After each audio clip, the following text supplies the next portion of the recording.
Alhamdulillah baik, Bu. Alhamdulillah. Kita absen dulu ya. Ya. Rani Handaya, Hadir, Bu. Vita Langnasis, Hadir, Bu. Fitria Yuninda. Kayaknya nggak datang, Bu, dia. Oh, nggak masuk Izin. ya. Udah semua ya absennya ya. Oke. Sebelum memulai pembelajaran, kita sebaiknya berdoa terlebih dahulu ya. Berdoa mulai. Berdoa selesai. Oke. Sebelumnya Ibu mau tanya dulu nih. Ada yang tahu nggak pembelajaran yang minggu lalu apa? Saya, Bu. Apa kita? Pembelahan sel. Pembelahan sel ya. Pembelahan sel itu apa aja? Mitosis, meiosis. Oh, oke. Jadi di mitosis itu cuma terjadi satu kali ya, cuma ada sampai di sel primer. Dan untuk meiosis itu dia terbagi menjadi dua, ada meiosis 1 dan ada meiosis 2. Terjadinya pada sel sekunder menjadi ovum dan sperma. Pokoknya dia dari sel sekunder sampai berakhir ya. Kalau ada yang tahu nggak sih pengertian hukum Mendel itu apa? Saya, Bu. Apa tuh? Hukum pewarisan sifat. Ya benar banget ya. Sebelumnya Ibu mau bacain dulu deh tujuan pembelajarannya hari ini. Tujuan pembelajaran hari ini itu siswa dapat menjelaskan prinsip pewarisan pada hukum Mendel 1 dan hukum Mendel 2. Siswa dapat menentukan perbandingan fenotip dan genotip persilangan monohibrid. Terus, siswa juga dapat membedakan antara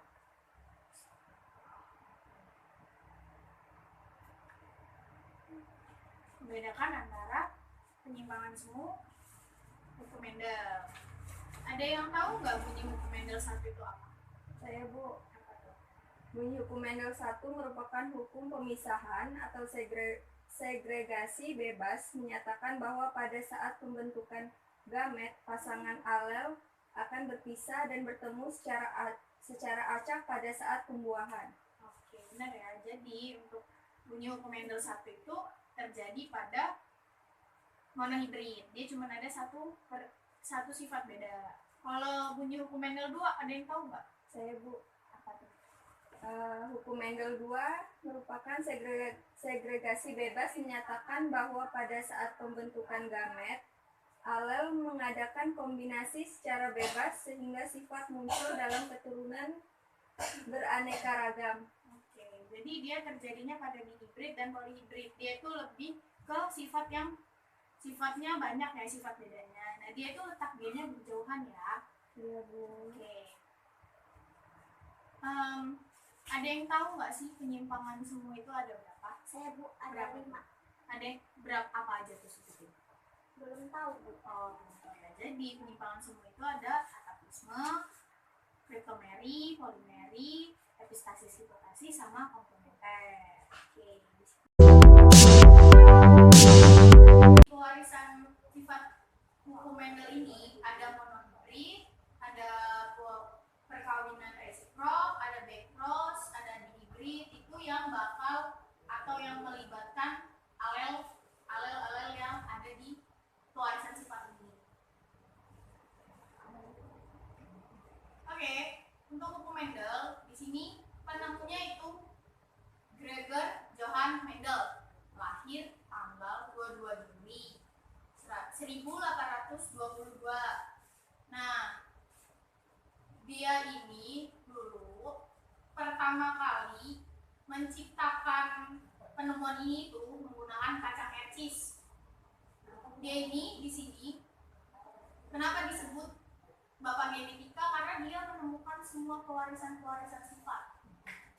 Dia yang menemukan pertama kali untuk pewarisan sifat itu Johann Mendel ini. Nah, berdasarkan hukum pemisahan bebas atau tadi disebut hukum Mendel 1 dulu ya. Hukum Mendel 1 itu juga disebut segregasi bebas. Nah, dia ini berpisahnya secara bebas. Jadi dia nggak terikat sama alel satu atau yang lainnya. Nah, untuk itu Mendel melakukan persilangan antar sesama keturunan. Jika gamet dari induk adalah B besar, B kecil, K besar, K kecil, maka kemungkinan gamet yang muncul ada B besar, K besar, B besar, K kecil, B kecil, K besar, dan B kecil, K kecil. Kenapa seperti itu? Karena kita lihat di sini ya. Di sini ada persilangan dari B besar, B kecil, K besar, K kecil dengan sesamanya.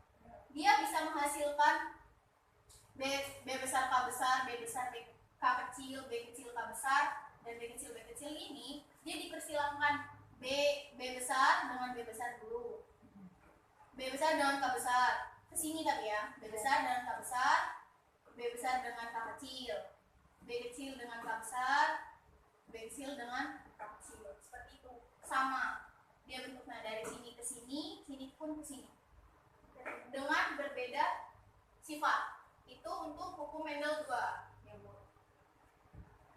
Nah, ini contoh dari gambar keturunan persilangan. Ini sudah mencakup dari parental 1 sampai ke parental 2. Jadi dia sudah mencapai fenotip 2. Fenotip 2 di sini itu menghasilkan untuk yang benarnya itu perbandingannya 9 banding 3 banding 3 banding 1. Seperti itu.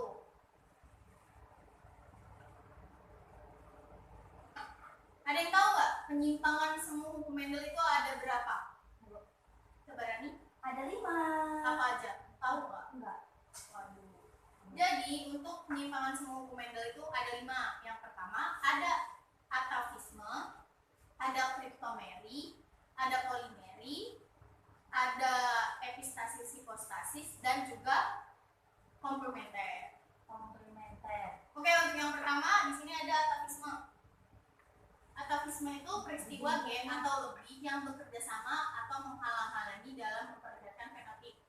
Jadi dia itu ada alel yang menghalangi gen, sehingga gen itu tuh nggak berkembang secara semestinya. Kayak contohnya di sini ya, jengger ayam di sini bisa beda-beda tuh. Padahal jenis ayamnya sama, ada yang beda. Itu disebabkan karena dia tadi tuh yang B besar, B kecil, K besar, K kecil itu ada macam-macamnya. Ada yang dibilang kalau dia hasilnya B besar, B kecil, K besar, K kecil itu dia masuknya ke yang cross. Seperti itu ya. Ini ada persilangannya, bisa diperhatikan. Ini nanti ada di uji diskusi ya. Di sini seperti di sini nih. Ini R besar, P kecil. Di sini kebalikannya, R kecil, P besar. Ini disebut cross, ini disebut P. Karena di sini gen dominan. Oke, ada gen dominan. Gen dominan ini mempengaruhi ke gen resesif. Nah, terus untuk genotip di sini karena R besar ketemunya dengan P kecil. Jadi di sini turunannya R besar, P kecil. Di sini kebalikannya. Ini hasil dari persilangan antara gamet yang ini dengan gamet yang ini. Hasilnya jadi R besar, R kecil, P besar, P kecil. Ini bervariasi. R ini merupakan gen dominan dan P ini merupakan gen resesif. Disebut walnut itu karena dia gen dominannya lebih meluas dibandingkan gen resesifnya. Di sini terdapat interaksi antara gen R dengan gen P, menimbulkan karakter baru yang berbeda dengan karakter induk. Jadi karakter induknya seperti ini dan seperti ini, karakter barunya seperti ini. Beda kan antara gen induk dengan gen turunannya? Kelihatan Bu? Oke, selanjutnya ada kriptomeri. Kriptomeri di sini peristiwa di mana gen dominan seolah-olah tersembunyi apabila berdiri sendiri-sendiri dan pengaruhnya baru terlihat bila berada bersama-sama dengan gen dominan yang lain. Jadi seperti bunga ini ya, Linaria ngarawana. Kenapa disebut seperti itu? Di sini kenapa disebut dia kriptomeri? Karena di sini kita bisa lihat berbagai macam warna bunga. Yang lebih dominan warna apa? Merah. Salah. Ungu. Karena dia di sini lebih mendominasi dibandingkan warna merah dan warna putih. Dan warna putih ini disebut gen resesif. Di sini terjadi trihibrid turunan persilangan 3 sifat. Karena di sini ada bunga berwarna merah, ada bunga berwarna ungu, dan ada juga yang berwarna putih. Seperti ini contohnya. Di sini ada bunga ungu, bunga merah dengan bunga putih yang akan menghasilkan bunga ungu. Perbandingannya berbeda dengan yang sebelumnya. Di situ 9:3:4 karena dia hasil yang terakhir, hasil bunga yang berwarna putih, turunan indukan betinanya itu dia berwarna putih. Hipostasis dan hipostasis itu merupakan peristiwa di mana gen dominan menutupi gen dominan lain yang bukan alel. Jadi dia yang menutupi. Di sini gandum yang berwarna kuning lebih menutupi gandum yang berwarna coklat. Contohnya seperti itu ya. Oke, ada juga polimeri. Polimeri di sini bentuk interaksi gen dengan banyak sifat beda yang berdiri sendiri-sendiri, tapi mempengaruhi bagian yang sama dari suatu organisme. Seperti gandum, ada yang berwarna kuning, ada yang berwarna coklat. Ada yang bersuku merah, ada yang bersuku putih. Untuk yang bersuku putih seperti ini, untuk yang bersuku merah seperti ini. Ada yang menutupinya. Ada juga gen komplementer, ini yang terakhir ya. Untuk gen komplementer itu interaksi beberapa gen yang saling melengkapi. Di sini dia seperti ini, melengkapi. Antara bunga berwarna ungu saling melengkapi dengan gen berwarna. Jangan baper dong kan. Putih X putih jadinya ungu. Iya bisa kayak gitu. Karena kan dia dari gen yang awalnya. Gen indukannya dia awalnya ungu, menghasilkan putih. Untuk putih disilakan dalam putih bisa menghasilkan ungu juga karena dia memiliki gen dari indukannya. Ada 10 istilah dan artinya terkait dengan pautan, pindah silang, dan gen letal. Ini masuk ke dalam materi kita. Ini yang paling inti dari yang lainnya. Pautan, pindah silang, dan gen letal. Pindah silang itu yang kita pelajari hari ini. Oke, Ibu rasa materi Ibu cukup sampai di sini. Ibu akan membagi kalian beberapa kelompok dan membagikan kalian lembar diskusi serta didik untuk kalian mengerjakan diskusi dan kalian akan mempresentasikannya ke depan.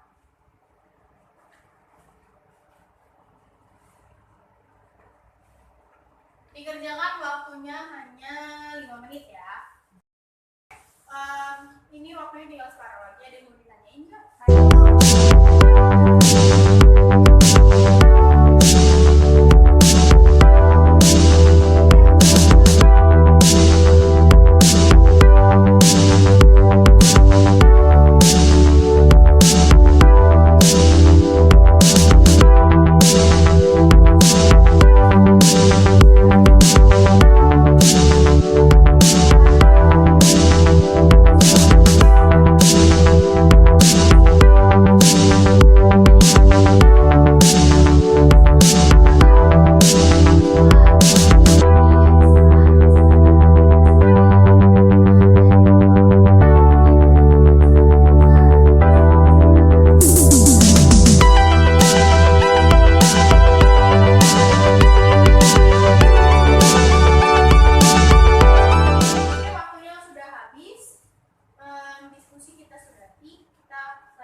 Menjawab pertanyaan hasil diskusi saya dan teman-teman. Pertama, monohibrid adalah persilangan dengan satu sifat beda. Contoh persilangan antara rambutan yang berbuah manis dengan rambutan yang berbuah masam. Kami dulu ya. Perhatikan diagram punet berikut ini teman-teman. Parental U besar, X U kecil menghasilkan gamet U besar, U kecil. Kemudian didapat fenotip yaitu berupa U besar, U kecil, dan U kecil. Diagram di atas merupakan contoh persilangan antara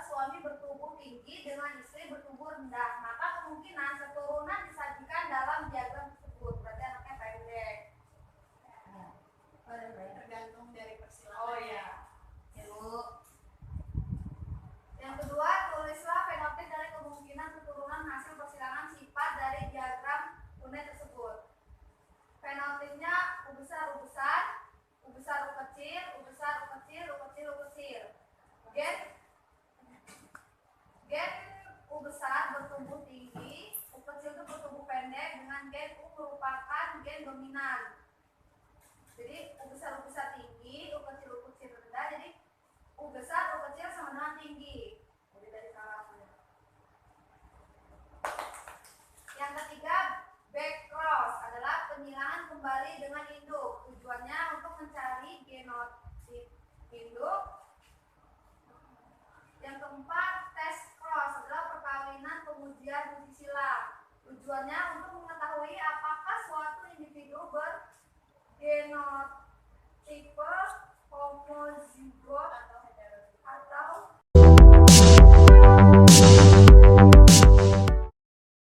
nomor 5, jika tanaman bergenotip B besar disilangan dengan tanaman bergenotip B kecil homozigot resesif, maka akan menghasilkan keturunan yang bergenotip B besar B kecil semuanya. Dengan B besar bulat, B kecil keriput, maka tentukan kemungkinan fenotip dan genotip. B besar persilangan dengan B kecil menghasilkan B besar B kecil F1-nya B besar B kecil, B besar B kecil. Sekian jawaban dari saya. Saya akhiri. Terima kasih. Sama. Oke, kelompok selanjutnya Ibu minta jawab dari nomor 6 dan sampai 10 ya, sampai selesai. Ya, Bu. Oke, nenek saya.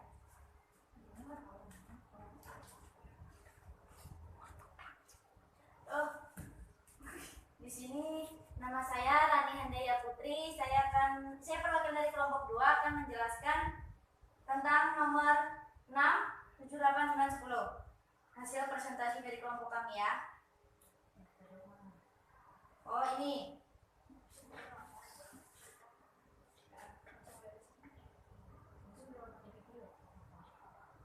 Jadi parental dari papan periksa itu M.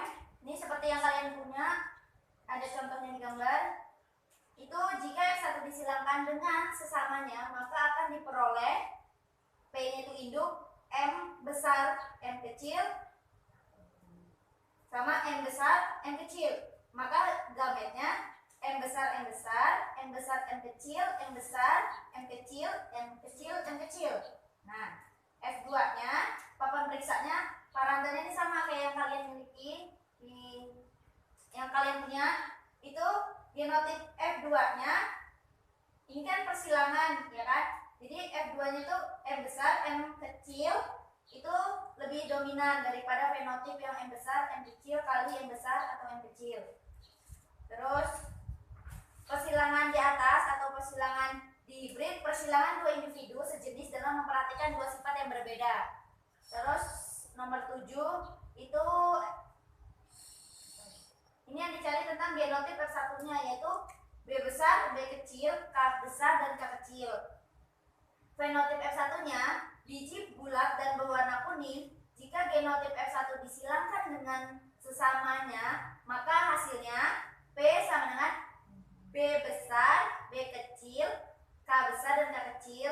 Sama aja, B besar, B kecil, dan K besar, dan K kecil. Jadi gametnya itu B besar, K besar, B besar, K kecil, B kecil, K besar, B kecil, K kecil. Terus dan B besar, K besar, B besar, B kecil, B kecil, K besar, B kecil, dan K besar. Ini paralel hasil persilangan kalau menurut kelompok saya, sama yang kayak di gambar ya, ini. Terus genotip yang kedua, genotip F2 itu ini di papan periksanya B kecil, K kecil, B besar, B kecil, K besar, K kecil, B besar, B kecil, sama B kecil, B kecil, K kecil, K kecil, B kecil, B kecil, K besar, K kecil. Terus ini B kecil, K kecil, B besar, B kecil, K kecil, K kecil. Terus B B besar, B kecil, K kecil, K kecil, B kecil, B kecil, K besar, K kecil, B kecil, B kecil, K kecil, K kecil. Jadi genotif F2-nya dalam kotak. Terus jadi bibit unggul adalah bibit tanaman atau hewan yang memiliki sifat baik dari tanaman atau hewan yang sejenis lainnya. Soal nomor ke-8, sebutkan contoh sifat unggul yang dimiliki tanaman. Bulat dan hijau. Terus nomor 10, sebutkan dampak negatif rekayasa reproduksi. Itu yang gagalnya persilangan. Ya, gagalnya persilangan dan hasil yang didapat tidak sesuai. Terima kasih. Terima kasih Rani.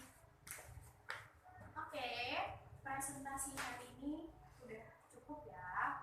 Kira-kira ada yang mau ditanyain lagi nggak dari pembelajaran yang sudah kita lewati ini?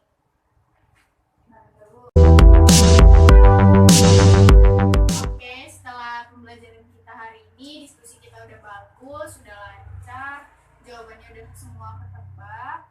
Terus ada yang bisa nggak sih kasih kesimpulan sedikit aja dari pembelajaran kita dari awal sampai akhir? Saya Ya apa tuh? Hukum Mendel merupakan hukum pewarisan sifat.